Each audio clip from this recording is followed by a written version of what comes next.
Hello नमस्कार दोस्तों, स्वागत है आपका अपने YouTube चैनल अलका क्लासेस में। मैं अलका मैम। दोस्तों, पाश्चात्य कला हम क्रमशः पढ़ते हुए आज पुनरुत्थान कला पढ़ेंगे।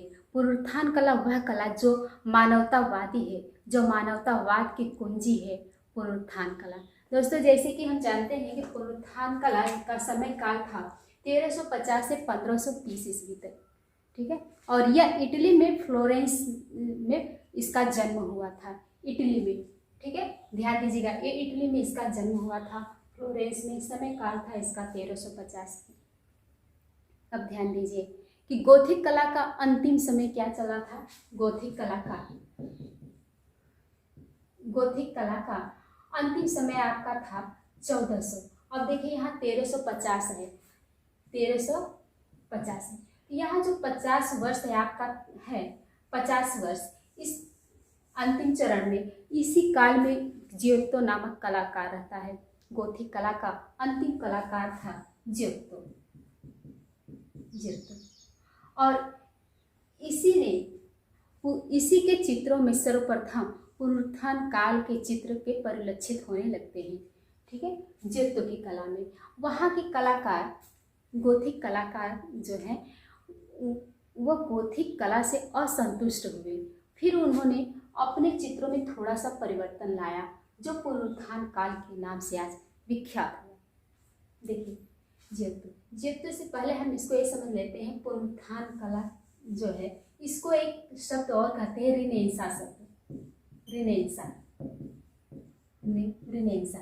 यह रिनेंसा शब्द का सर्वप्रथम इटालियन इतिहासकार वसारी ने किया था। ठीक है, कौन किया था? वसारी ने किया था। इसी वसारी ने गोथिक कला का नाम भी दिया था। गोथिक शब्द का प्रयोग सर्वप्रथम वसारी ने किया था, और रिनेंसा शब्द का भी सर्वप्रथम प्रयोग वसारी ने ही किया है। आगे देखते हैं। अब रिनेंसा तो समझ में आ गया, यह भी समझ में आ गया कि गोथिक कला के कलाकार असंतुष्ट होकर के ये अपने चित्रों में उसने थोड़ा सा परिवर्तन किया, और पुनरुत्थान काल से धीरे धीरे विकास हुआ, और पुनरुत्थान काल के नाम से आज प्रसिद्ध हो गया। ठीक है, रिनेंसा शब्द का सर्वप्रथम प्रयोग वसारी ने किया था। आगे देखिए, किसी भी काल को समझने के लिए हम 3 भागों में विभाजित करते हैं, उसके विकास और उन्नत के आधार पर। ठीक है, इसका विकास और उन्नत के आधार पर 3 काल में विभाजित करते हैं, या शैलियों के आधार पर कह दिया जाए तो पहला भाग यहाँ है, दूसरा भाग और तीसरा। पहले भाग है जो आरंभिक हमारा रहता है, पुनरुत्थान काल, आद्य पुनरुत्थान काल के नाम से प्रसिद्ध है। आद्य पुनरुत्थान काल। ठीक है, ये क्या है? प्रारंभिक पुनरुत्थान काल। प्रारंभिक पुनरुत्थान काल। आपके मन में जो प्रश्न है, हम समझ रहे हैं क्या प्रश्न है आपके मन में, अभी हम आपको बता रहे हैं। तीसरा है उच्च पुनरुत्थान काल।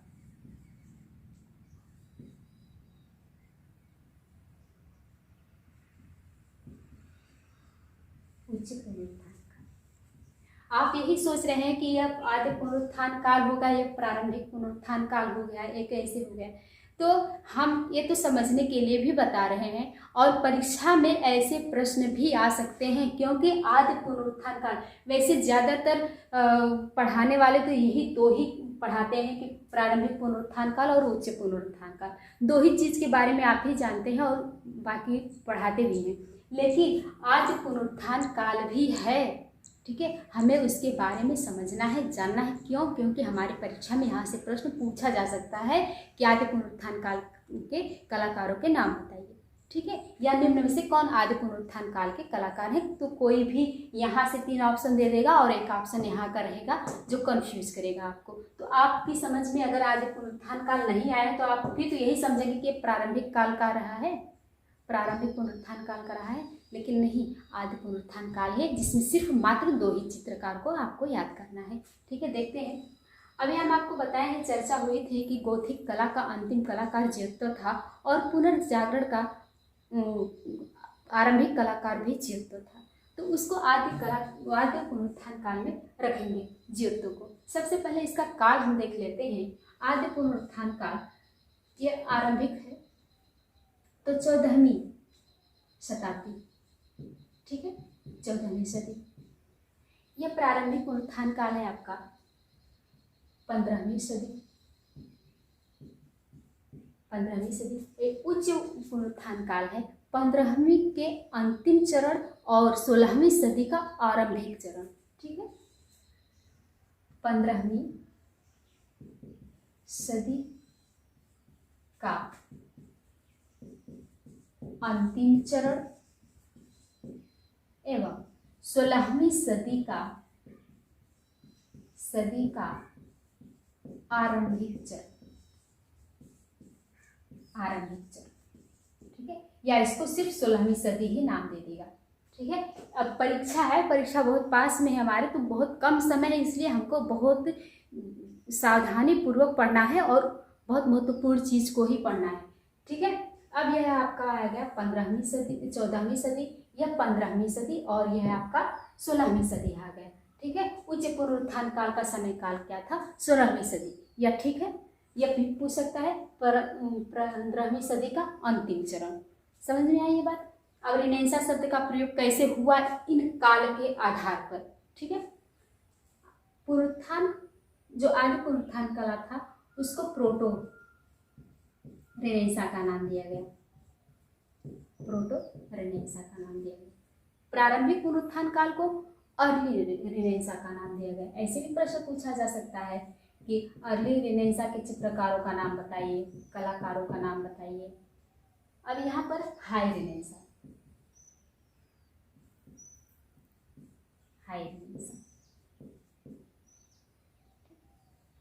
यह आपका हो गया।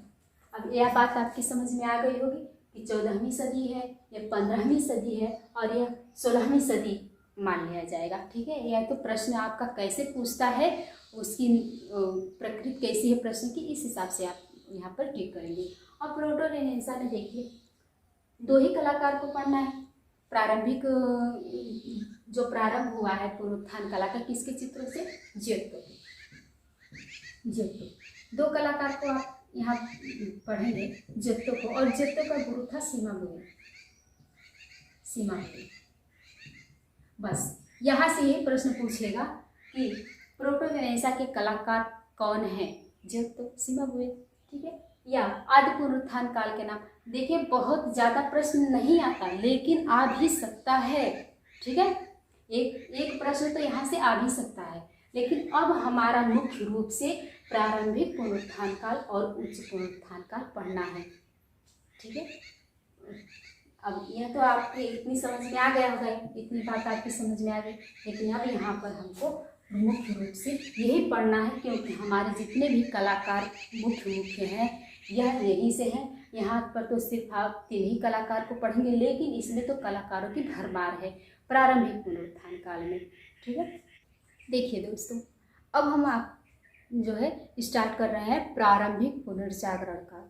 यहाँ के बहुत ही महत्वपूर्ण कलाकार हैं जो कि हमारे परीक्षा की दृष्टि से बहुत ही महत्वपूर्ण है और उनको पूछा जाता है, ठीक है। यहाँ पर कलाकारों को हमने लिख दिया है पहले से, ताकि समय बर्बाद न हो। आप देखिए, पहला यहाँ का सबसे प्रमुख कलाकार था जिसकी कला से ही पुनर्जागरण का आरंभ होता है, मासाचियो, ठीक है। पहला चित्रकार कौन था? मासाचियो। इसके बाद आता है पाओलो उचेल्लो, ये भी बहुत ही महत्वपूर्ण है। एक तीसरा है सांड्रो बोटिसेल्ली, अगला है फ्रा एंजेलिको, अगला है डोनातेल्लो, अगला है वेरोसियो, अगला है 7वां है घिरलैंडियो और बुरलैंसी और आंद्रियाते और पार्मिजियोनिनो, इसको जो है कि पेरुजिनो से भी नाम से जाना जाता है, ठीक। यह आपके सबसे महत्वपूर्ण कलाकार हैं जो कि सारे यहाँ से प्रश्न पूछे जा चुके हैं, सबसे प्रश्न पूछे जा चुके हैं आपके, ठीक है, और हमारे परीक्षा की दृष्टि से बहुत ही महत्वपूर्ण है। तो आइए एक एक करके देखते हैं सभी कलाकारों के बारे में, ठीक है। आगे बढ़ते हैं। सबसे पहले मासाचियो पर चर्चा करेंगे कि मासाचियो क्या है। मासाचियो को देखते हैं सबसे पहले।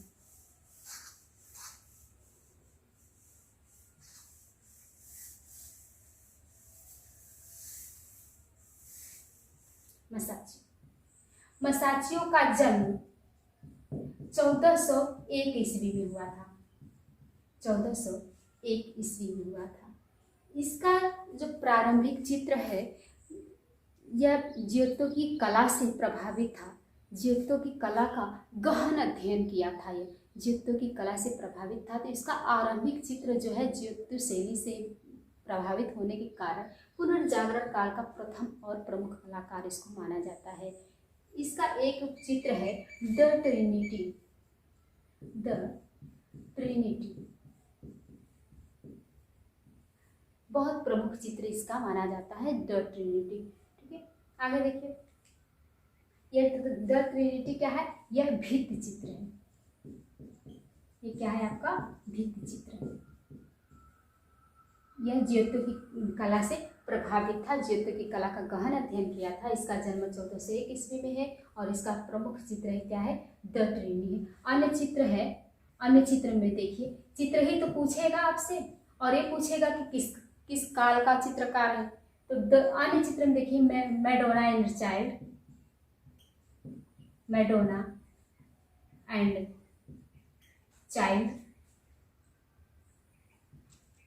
चाइल्ड। अगला है आदम और हव्वा, आदम और हव्वा। देखिए, बहुत ही प्रमुख चित्र है क्योंकि सबसे पहले इसी ने बनाया था। सबसे पहले जितने भी चित्र बने हैं आदम और हव्वा का सबसे प्रथम चित्र मसाच्यो ने ही बनाया था। ठीक है, अगला क्या है? Tribute money, tribute money. हव्वा का स्वर्ग से निष्कासन, स्वर्ग से निष्कासन, निष्कासन। देखिए, ये जो आदम और हव्वा है ये तो सबसे पहले इसी ने मसाच्यो ने चित्रित किया था, लेकिन आगे चलकर अन्य कलाकारों ने भी अपनी कला का विषय इससे संबंधित कई चित्र आपको देखने को मिलेंगे, कई अन्य कलाकारों के। ठीक है, तो ये आपका हो गया। और सबसे बड़ी बात यह है कि इसकी 1401 में तो जन्म हुआ था, इसके बाद 1428 में ही इसकी मृत्यु हो जाती है। 1428 में इसकी मृत्यु होती है, यानी कि पुनर्जागरण का सबसे कम उम्र का कलाकार था। सबसे कम उम्र का कलाकार के साथ साथ सबसे कम उम्र में ही इसकी मृत्यु होती है। ठीक है, यह भी प्रश्न आपसे पूछा जा सकता है। ठीक है, जो अल्पायु कौन सा कलाकार पुनर्जागरण काल का अल्पायु था। आगे देखिए, कमाल की बात है कि इतने कम उम्र में इतनी बड़ी उपलब्धि पा जाना कि जो आज इतिहास में सबके पढ़ने का विषय हुआ है। ठीक है, आगे देखते हैं अगले कलाकार को। अगला कलाकार क्या है आपका? पाओलो उच्चेलो। यह बहुत महत्वपूर्ण कलाकार है। अगला है पाओलो उच्चेलो। उच्चेलो देखिए, कहीं कहीं उच्चेलो को उक्सेल्लो भी देता है, जैसे बॉन्डी से सांडो बोट्टिचेल्ली है तो कहीं बोट्टिसेल्ली भी देता है, पाओलो उच्चेलो भी देता है, उच्चेलो। ठीक है, तो एक ही नाम है, थोड़ा सा परिवर्तन कर दिया गया है। प्रारंभिक पुनर्जागरण कला का या अर्ली निरेशा का यह दूसरा प्रमुख कलाकार था, पाओलो उच्चेलो। इसको एक आविष्कारक भी कहा जाता है क्योंकि इसने परिप्रेक्ष्य का आविष्कार किया था। परिप्रेक्ष्य, परिप्रेक्ष्य शब्द जो है स्थिति जन्य लघुता, ये परिप्रेक्ष्य शब्द का प्रयोग इसने मतलब परिप्रेक्ष्य शब्द का विकास किया था, प्रयोग किया था। ठीक है, इसका जन्म कब होता है? जन्म देख लीजिए, ये तो बाद में आपको बताएंगे भी परिप्रेक्ष्य के बारे में। जन्म देख लीजिए, जन्म इसका 1397 में हुआ था, 1397 ईस्वी में हुआ था। यह परिप्रेक्ष्य आविष्कार करता भी है, परिप्रेक्ष्य आविष्कार करता भी है, आविष्कार करता है। और इसके प्रारंभिक चित्र गोथिक शैली से प्रभावित है। पहला चित्र है इसका सेन रोमानो मार्ग पर युद्ध। क्या है? सेन रोमानो मार्ग पर युद्ध। अगला है इसका चित्र धर्मदूत। अगला है प्रचलन। दूसरा है धर्मदूत और तीसरा है प्रचलन। प्रचलन, यह दोनों चित्र कहाँ पर सुरक्षित है? धर्मदूत और प्रचलन कहाँ पर सुरक्षित है? यह फ्लोरेंस में सुरक्षित है, उपासना गृह में। यह कहाँ है? फ्लोरेंस के उपासना गृह में सुरक्षित है। ठीक है, यह दोनों चित्र धर्मदूत और प्रचलन फ्लोरेंस के उपासना गृह में सुरक्षित है। अगला देखिए, 1 2 3 चित्र हो गए इसके। चौथा देखिए प्रलय। प्रलय, ठीक है। आगे देखिए सैनिक जॉन हुड का भित्ति चित्र। सैनिक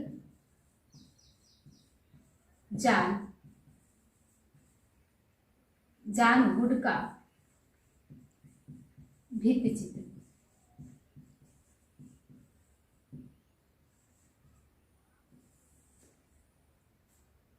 ठीक है, यह आपका पाउलो कोएल्हो जो है कि बहुत ही महत्वपूर्ण है, प्रारंभिक पुनर्जागरण काल का दूसरा प्रमुख कलाकार था। ठीक है, परिप्रेक्ष्य आविष्कारक करता भी, स्थिति जन्य लघुता का आविष्कारक करता था। आगे देखिए, अगला है आपका, पहले इसको देखते हैं इसकी मृत्यु कब होती है। मृत्यु 1475 ईस्वी में, 1475 ईस्वी में इसकी मृत्यु होती है। ठीक, 1475। जन्म कब होता है? 1397 में। किसका? पाउलो कोएल्हो का जन्म कब होता है? 1397 में। मृत्यु कब होती है? 1475 ईस्वी में। और परिप्रेक्ष्य स्थिति जन्य लघुता का आविष्कारक था। इसका चित्र था सेन रोमानो मार्ग पर युद्ध, धर्मदूत, प्रचलन, प्रलय, जो कि फ्लोरेंस के उपासना गृह में धर्मदूत और प्रचलन, प्रलय, सैनिक जॉन हुड का भित्ति चित्र। इतना बहुत महत्वपूर्ण है। यह प्रश्न अक्सर आपसे पूछा जाता है। ठीक है, आई बात समझ में। अब अगले चित्रकार को देखते हैं, सांड्रो बोट्टिचेल्ली। अगले चित्रकार कौन सा था हमारा? अर्ली रिनेसां का। अर्ली रिनेसां का चित्रकार था सांड्रो बोट्टिचेल्ली। बहुत ही महत्वपूर्ण कलाकार है सांड्रो बोट्टिचेल्ली। कहीं पर बोट्टिचेल्ली या बोट्टिचेल्ली भी देता है, तो वही कलाकार है। ठीक है, आइए अब इस कलाकार के बारे में पढ़ते हैं। इसका जन्म कब होता है? इसका जन्म 1446 ईस्वी में होता है। 1446 ईस्वी में होता है, फ्लोरेंस में। ठीक है, यह आरंभिक पुनर्जागरण काल का अंतिम कलाकार माना जाता है, क्योंकि बाकी जितनों के जन्म हुए थे वो आपको अभी आप पढ़े हैं कि 1397 में जन्म हुआ था पाउलो कोएल्हो का। ठीक है, तो यह जो है कि इस पुनर्जागरण काल का वो जब 1397 ईस्वी में पाउलो कोएल्हो का जन्म हुआ था, तो दूसरा कलाकार माना गया था। जन्म के आधार पर समय का निर्धारण आप खुद ही कर सकते हैं। तो सांड्रो बोट्टिचेल्ली का जब जन्म ही 446 ईस्वी में हुआ था, तो यह तो इसका अंतिम कलाकार ही माना जाएगा। ठीक है, और लेकिन बहुत ही महत्वपूर्ण कलाकार है। यहाँ से जो है कि प्रश्न अक्सर पूछ देता है वीनस का जन्म। ठीक है, प्राइमावेरा, ये जो है ये दोनों प्रश्न अक्सर पूछे जाते हैं। ठीक है, देखते हैं। इसको पैनल चित्रकार भी कहते हैं। पैनल चित्रकार, इसको पैनल चित्रकार भी कहते हैं। प्राइमावेरा बहुत ही महत्वपूर्ण ये भित्ति चित्र है। प्राइमावेरा, बसंत ऋतु। क्या है? इसको क्या कहा जाएगा? बसंत ऋतु। ये 1477 ईस्वी में लोरेंजो के एक भवन में बनाया गया था। लोरेंजो के, वहीं पर यह सुरक्षित है। ठीक है, भित्ति चित्र है तो वहीं पर यह सुरक्षित है, लॉरेंजो के भवन में। और अगला एक है इनका बहुत ही महत्वपूर्ण है, वह वीनस का जन्म। वीनस का जन्म, birth of Venus, birth of Venus, birth of Venus, Venus का जन्म या बर्थ ऑफ वीनस। एक और है मार्स और वीनस, प्रश्न पूछा जा सकता है। तीसरा क्या है, मार्स और वीनस, और वीनस, यह इसके महत्वपूर्ण चित्र हुए। ठीक है, अब यही, इससे ज्यादा कुछ नहीं पूछेगा, न आज तक कभी पूछा है इससे ज्यादा। बस यही प्रश्न, यही इनके चित्रों के बारे में ही बस पूछ लिया है। प्राइमेवेरा के बारे में पूछ लिया है, और वीनस का जन्म या बर्थ ऑफ वीनस पूछ लिया है, एक मार्स और वीनस पूछ लिया है। अब देखते हैं इनकी मृत्यु कब होती है। 1446 में तो जन्म हुआ था, 1500 मृत्यु कब होती है, 1510 ईस्वी में, 1510 ईस्वी में इनकी मृत्यु होती है। अब देखिए सांड्रो से ले आपका इतना खत्म हुआ। अब अगले चित्रकार की तरफ हम बढ़ते हैं। चौथा है आपका डोनातेलो। यहाँ से सिर्फ एक ही प्रश्न आपसे पूछ सकता है, यह मूर्तिकार था, यह पुनर्जागरण का यानी अर्ली रिनेसा का या प्रारंभिक पुनर्जागरण काल का यह क्या था, यह प्रसिद्ध मूर्तिकार था, प्रसिद्ध मूर्तिकार था, फ्रांस का मूर्तिकार था। ठीक है, आगे देखिए डोनातेलो के बारे में एक ही बस छोटा सा प्रश्न पूछा जाता है, लेकिन बहुत ही कंफ्यूजन है। डेविड के मूर्तिकार, देखिए डेविड के मूर्तिकार कौन है, मूर्तिकार कौन है। अब प्रश्न को कैसे घुमा करके पूछेगा यह अभी हम आपको समझा रहे हैं। डेविड के मूर्तिकार कौन है। आप जानते हैं कि डेविड के मूर्तिकार दो लोग हैं, दो लोग। एक तो हो गए आपके डोनातेलो, दूसरा है माइकल एंजेलो। ठीक है, लेकिन प्रश्न पूछने की नियत क्या है इस पर आप ध्यान दीजिएगा। अगर ये प्रश्न पूछता है कि प्रारंभिक पुनर्जागरण कला का वह कौन सा कलाकार है, वह कौन सा मूर्तिकार है जिसने डेविड की मूर्ति बनाई, ऐसे प्रश्न आ सकता है। या ये पूछ सकता है अर्ली रेनेसां का वह कलाकार जिसने डेविड की मूर्ति बनाई, यह प्रश्न पूछ सकता है। या फिर आपसे ये भी पूछ सकता है कि डेविड के मूर्तिकार कौन हैं। ऑप्शन में अगर आपके है डोनातेलो, बी आपका है माइकल एंजिलो,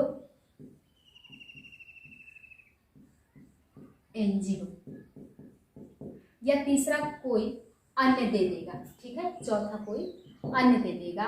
तो आपको इस स्थिति में जब दोनों कलाकारों का नाम दिया गया है डेविड की मूर्ति के बारे में, तो सबसे ज़्यादा, सबसे सुंदर और सबसे खूबसूरत जो है, सबसे प्रसिद्ध क्या है, माइकल एंजेलो का होगा। ठीक है, तब वहाँ पर आप डोनातेलो को यहाँ पर आप छोड़ देंगे और यहाँ माइकल को आप टिक करेंगे। ठीक है, यह बात आपकी समझ में आ गई होगी। डेविड की मूर्ति के दो मूर्तिकार हैं, लेकिन प्रश्न की नियत क्या है, प्रश्न की प्रकृति क्या है, उसके हिसाब से आप प्रश्न का उत्तर देंगे। अगर प्रारंभिक पुनर्जागरण काल या अर्ली रेनेसां का नाम रख करके अगर डेविड की मूर्ति के बारे में पूछता है तो डोनातेलो होगा। लेकिन अगर इस तरह से प्रश्न पूछता है, अगर दोनों ऑप्शन में है डोनातेलो और माइकल एंजेलो, तो आप माइकल एंजेलो को ही सर्वश्रेष्ठ उसकी कृति मानी जाएगी, माइकल एंजेलो को ही आप टिक करेंगे, तब वहाँ डोनातेलो नहीं रहेगा। अगर हाँ डोनातेलो ना होकर के कोई भी अन्य कलाकार यहाँ पर हो गया, तब तो आपका माइकल एंजेलो है ही। ठीक है, आपकी बात समझ में आ गई, बहुत ही प्रसिद्ध है। अब आगे देखते हैं इसने किया क्या था। यह तो डेविड की मूर्ति के बारे में चर्चा हो गई, सबकी समझ में आ गया होगा। इसने किया क्या था, इसने कॉपर स्मेटिंग, कॉपर स्मेटिंग की ढलाई का प्रयोग शुरू किया था। मूर्तियों में कैसी कॉपर स्मेल्टिंग की ढलाई का प्रयोग किया था मूर्तियों के लिए। ठीक है ना, बस इतना ही क्वेश्चन आपका पूछ सकता है, इसको नहीं, ज़्यादातर डेविड की मूर्ति के बारे में पूछ सकता है, या फिर ऐसा क्वेश्चन में ऑप्शन दे सकता है कि डोनाटेलो या फिर प्रारंभिक पुनर्जागरण काल का चित्रकार या मूर्तिकार कौन है। चित्रकार के बारे में, मूर्तिकार का बारे में पूछ सकता है। 3 ऑप्शन आपका चित्रकार से संबंधित होगा और उसमें पूछेगा कौन सा मूर्तिकार है। चौथा ऑप्शन में आपका डोनाटेलो रहेगा, तो आपका डोनाटेलो से होगा। ठीक है, तो अब अगले मूर्तिकार की चर्चा कर लेते हैं हम लोग। मूर्तिकार नहीं, कलाकार की, मूर्तिकार ही माना जाएंगे। ठीक है, वेरोसियो।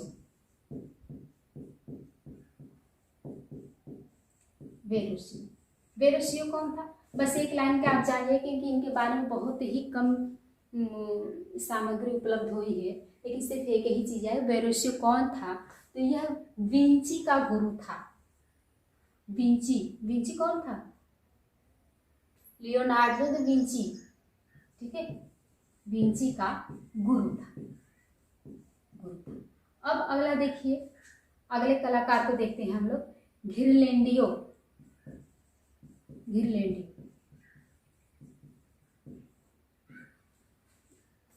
हाँ, अगर वेरोसियो से कोई चित्र भी आपका अगर मिलता है हमें, अगर आपको मिलता है तो आप कमेंट बॉक्स में ज़रूर इसका चित्र का नाम बताइएगा। अगर हमें मिलता है तो हम अपने प्रश्नोत्तरी क्वेश्चन में उसको डाल देंगे। जो महत्वपूर्ण क्वेश्चन का एक सीरीज चलता है हमारा, हम उसमें क्वेश्चन को डाल देंगे वेरोसियो के चित्र को। लेकिन अगर आपको मिलता है तो आप कमेंट बॉक्स में ज़रूर बताइएगा। ठीक है दोस्तों, फ्रा एंजीको, यह बहुत ही भावुक कलाकार था। भावुक कलाकार था।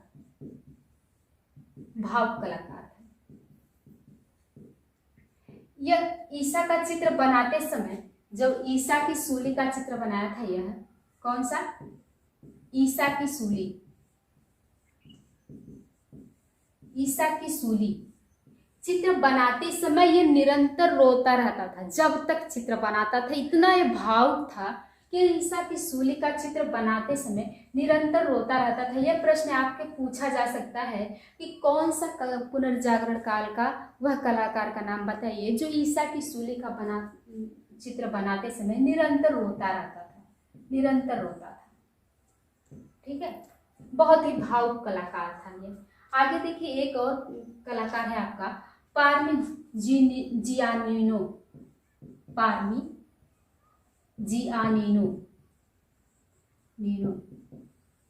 इसको शॉर्ट में जो है कि पेरुजेनो भी बोलते हैं पेरिजेनो, शॉर्ट में। बड़ा घुमावदार नाम है इसका। ठीक है, पार्मिजियानो। ठीक है, यह भी एक कलाकार है। यह अर्ली रेनेसां का प्रमुख कलाकार माना जाएगा। इसने क्या किया था? इसने छाया प्रकाश का प्रयोग करते हुए मूर्तियों का निर्माण किया था। काष्ठ मुद्रा, किस चीज का? छाया प्रकाश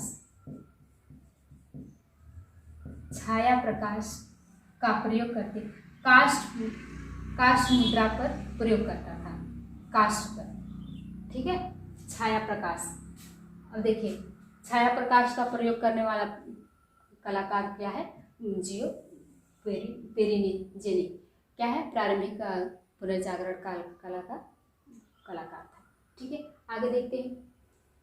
इसी के साथ हमारा आज का यह क्लास समाप्त होता है, क्योंकि हम जो है अर्ली रेनेसां कंप्लीट कर चुके हैं। अब हमारा अगला टॉपिक है हाई रेनेसां। ठीक है, उसको हम अगली वीडियो में कवर करेंगे। तब तक के लिए आपसे एक रिक्वेस्ट है कि आप चैनल को लाइक कीजिए, वीडियो को लाइक कीजिए, सब्सक्राइब कीजिए। ठीक है, और शेयर कीजिए। और कोई भी कमी हो, कोई भी बात हो तो आप कमेंट बॉक्स में ज़रूर लिखिए। ठीक है, इसी के साथ हम चलते हैं, मिलेंगे अगली वीडियो में। तब तक के लिए धन्यवाद, नमस्कार, जय हिंद।